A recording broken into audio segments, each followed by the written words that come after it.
Reaper, level 14 upgrade. For this upgrade, I'm going to be installing Traxxas blue aluminum steering blocks. This, of course, was donated to me by Coyote0976. Thanks again, man.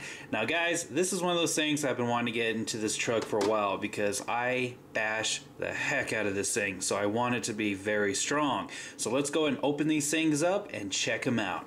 Alright, so I'm just going to go ahead and just rip it right open. And of course, we always have the high quality foam from Traxxas. I love to hold on to that stuff and use it for other things. And check that out. Guys, these like have no weight to them at all, and they look really good. They don't include the bearings, which is a bit of a drag, but as they are, they're already pretty expensive.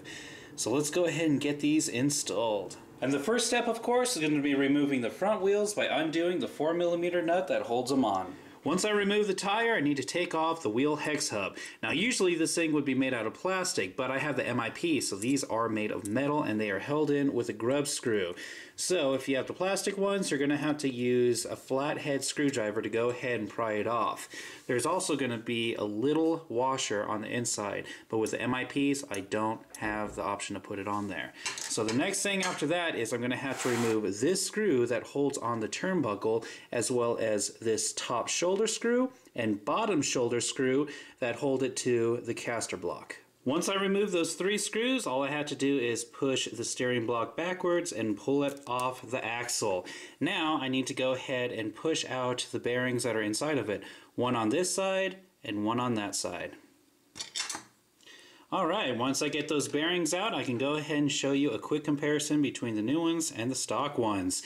And as you can see, there's really only one big difference. There isn't that extra arm that's on the top of this one. And it doesn't need it because this is made out of metal, so it's going to be stronger. It doesn't need that extra support. So, in order for me to go ahead and install these, all I have to do is, first of all, push in the old bearings.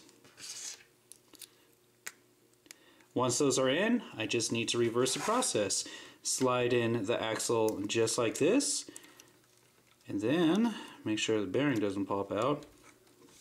Slide it into position and then reattach the 3 screws that hold it into place. Now, a quick side note, since I'm going to be putting metal screws into an aluminum part, I am going to have to use some thread locker, otherwise the screws will come out very easily over time. So be sure just to put it on the threading before you install the part. Now that those 3 screws have been installed, I did a little something extra. I put a 3mm nut on the bottom right here to hold this screw in place. Now you got to make sure that if you do this, do not lock this screw all the way down. Remember, this needs to remain free moving. So after that, all I have to do is reinstall the wheel hex hub, tighten down the grub screw, and then reattach the tire, and I am done with this side. The process is identical for the other side. So here's before. And here is after. Sadly, you can't see them as much as you wish you could, but it is very nice to know that they are in there, and it's a very good upgrade to have for this RC.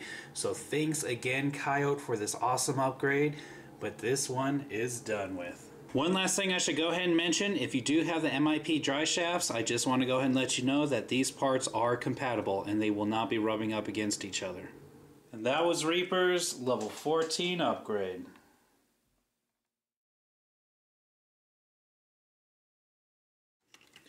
Once on my route, what the heck did I just say? Take off the wheel hex hub. Now usually this would be made out of plastic, but since I